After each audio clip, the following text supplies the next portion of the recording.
ঘুরেছে, আবার এলেমের পিছনে যারা ঘুরেছে এলেম তাদেরকে সম্মানিত করে। গরিবের সন্তান আলহামদুলিল্লাহ সম্মানিত হয়েছে। এতিম কিন্তু কোরআন এবং সুন্নাহর সংস্পর্শে এসে সে আর এতিম নাই, সে অনেক বড় হয়ে গেছে আলহামদুলিল্লাহ। এভাবে এলেম আপনাকে সত্যবাদী বানাবে, মুত্তাকিন বানাবে, আপনাকে আল্লাহ নিকটবর্তী করবে, আপনাকে পবিত্র করবে আলহামদুলিল্লাহ। সুতরাং এলেম থেকে আপনার জীবন যত বিচ্ছিন্ন তত ক্ষতির মধ্যে আপনি থাকবেন। এলেমের সাথে জীবনে যত গভীর সম্পর্ক হবে তত বেশি আপনি সম্মানিত হবেন আলহামদুলিল্লাহ। আল্লাহ তৌফিক দান করুক, আমিন। আচ্ছা, তাহলে প্রথম কাজটা কি? এলেম অর্জন করা, তাই না? এটা ওয়াজিব আমাদের উপর, কি বলেন তো? ওয়াজিব। 2 নম্বর কাজ হচ্ছে যে আমাদের উপর ওয়াজিব হচ্ছে ওয়াল আমালু বিহি, কি করা? আমল করা। কি করা বলুন? আমল করা। আমল করতে হবে। যদি আপনি জানার পর আমল না করেন, আপনার এই জ্ঞানের, এই জানার, এই ইলমের কোনো মূল্য আল্লাহর কাছে নেই। আমরা এই দেশে দেখেছি দাওয়াতি কাজ করতে গিয়ে বিভিন্ন ভিলাতে হাফিজুল কোরআন সালাত আদায় করে না, বলে মাদ্রাসার শিক্ষক ছিলাম, সালাতে আসে না। কারণটা কি জানেন? তাদের কাছে তাওহীদের জ্ঞান নাই। কোন জ্ঞান নাই? মারিফাতুল্লাহ, আল্লাহকে জানে নাই। যতটুকু মাদ্রাসায় শিখেছে দেখে দেখে শিখেছে। যতটুকু মাদ্রাসায় সালাত আদায় করত, সমাজের মানুষের সে ওই জোয়ার বাটায় চলাফেরা করত। মাদ্রাসার পরিবেশটা নামাজের, এই জন্য সে নামাজ পড়ছে। সমাজের মানুষ নামাজ পড়ে পছন্দ করে, সেই ইমামতি করেছে, কিন্তু তাওহীদ নাই তার মধ্যে, এই জন্য আল্লাহর সাথে সম্পর্ক নাই। তার প্রমাণ যখনই মা বাপ থেকে, ওই সমাজ থেকে সে আলাদা হয়ে গেছে, বিচ্ছিন্ন হয়ে গেছে, আল্লাহর সাথে যেহেতু তার সম্পর্ক নাই, তখন আসল কুল্লু শাইইন ইয়ারজিউ ইলা আসলিহি, তখন প্রতিটি বস্তু তার আসলের দিকে ফিরে যায়। যেহেতু তার মূল ভিত্তি তাওহীদ নয়, সুন্নাহ নয়, আল্লাহর ভালোবাসা নেই, আল্লাহর ভয় নেই, তাকওয়া নেই, এই বিষয়টা আজকে প্রমাণিত হয়েছে যে সে আজকে হাফিজুল কোরআন হওয়ার পরে সালাত আদায় করছে না, আজকে ইমাম সাহেব হওয়ার পরে সালাত আদায় করছে না, মাদ্রাসার মুদাররিস ছিল, শিক্ষক ছিল, কোরআনের শিক্ষক ছিল, আজকে সে সালাত আদায় করছে না সৌদি আরবে এসে। আপনারা এমনটি কি দেখেছেন? বহু দেখেছে, এই চক্ষু দিয়ে আল্লাহ আমাকে দেখাইছেন। সম্মানিত ভাইরা, দ্বিতীয় কাজটা কি? দ্বিতীয় মাসালা ওয়াজিব আমাদের উপর জানা, সেটা কি? আমল করতে হবে। আমল যে করতে হবে, এটা জানতে হবে, এটা জানাটা ওয়াজিব। জ্ঞান অর্জন করতে হবে, জ্ঞান অর্জন করা ওয়াজিব, এই বিষয়টা জানা ওয়াজিব। মুহাম্মদ বিন আব্দুল ওয়াহাব এই কথাটি বলেছেন, সুবহানাল্লাহ। আমল লাগবে। অনেক মানুষ আছে জানে না, আমল করে। আছে না নাই? জানে না, আমল করে। ওই কোনটা তাওহীদ, কোনটা সুন্নাহ, কোনটা বেদাত, কিছু জানে না।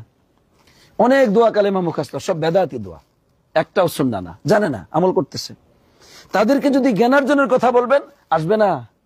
বলবে তোমাদের এখানে গেলে পথভ্রষ্ট করে ফেলবে আমাদেরকে। সে আসবে না, কারণ সে আমল করে।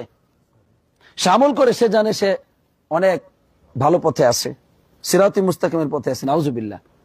জ্ঞান নাই, এজন্য আমল করে, অথচ শিরিক বেদাতে ভর্তি তার জীবন। নাউজুবিল্লাহ।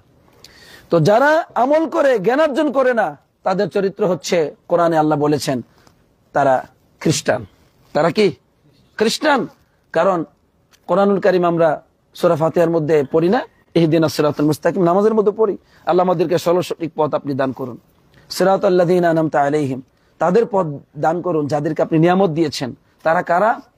নবী রাসূলগণ নিয়ামত দিয়েছেন, সিদ্দিকিনদের পথ, সৎ মানুষের পথ, এদেরকে আপনি নিয়ামত দিয়েছেন, এদের পথ আপনি আমাদেরকে দান করুন।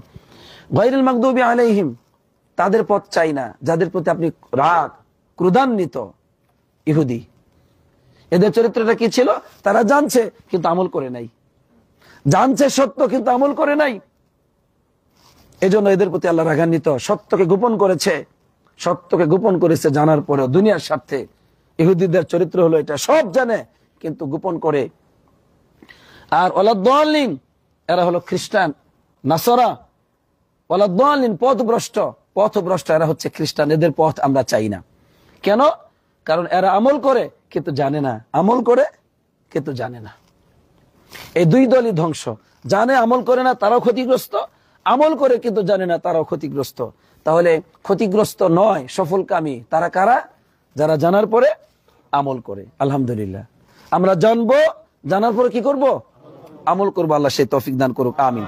তাহলে লক্ষ্য করুন, দ্বিতীয় নম্বর যে মাসআলাটা মুহাম্মদ বিন আব্দুল ওয়াহাব আমাদেরকে জানতে বলতেছেন, সেটা হলো যে যা তুমি জানবে, সে অনুযায়ী তুমি আমল করবে। আলহামদুলিল্লাহ, আমল ছাড়া আপনার কোনো মূল্য আল্লাহর কাছে নেই। এই জন্য কিয়ামতের মাঠে 4টা প্রশ্ন করবেন আল্লাহ সুবহানাহু ওয়া তাআলা। 4টা প্রশ্নের জবাব দেওয়ার আগে কেউ 2 কদম লড়াচড়া করতে পারবো না, একদম। ওখানে 4টা 5টা অসুবিধা নেই। তো ওই একটারে ভেঙে 2টা করা যায়, সুযোগ আছে আর কি। তাহলে দেখুন কি আছে।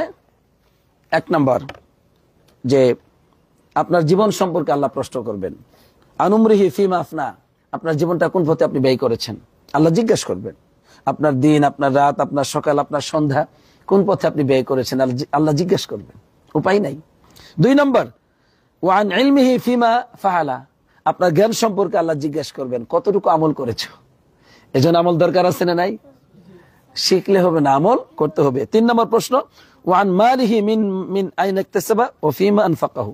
এখানে 2টা ভাগ করা যায়, কিন্তু 2টা ভাগ না করলে একটা করলে এটা 3 নম্বর পয়েন্ট হয়।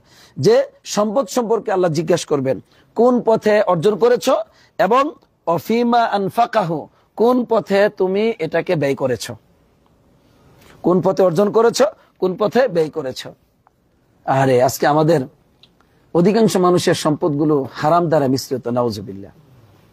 ধোঁকা সেখানে রয়েছে, সেখানে মানুষের হক রয়েছে, সেখানে মিথ্যা রয়েছে।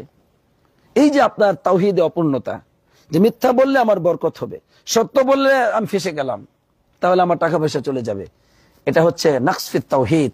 আল্লাহর তাওহীদের মধ্যে আপনার অপূর্ণতা, ঠিক ওই পরিমাণ আযাব আসবে আপনার জীবনে, নাউজুবিল্লাহ।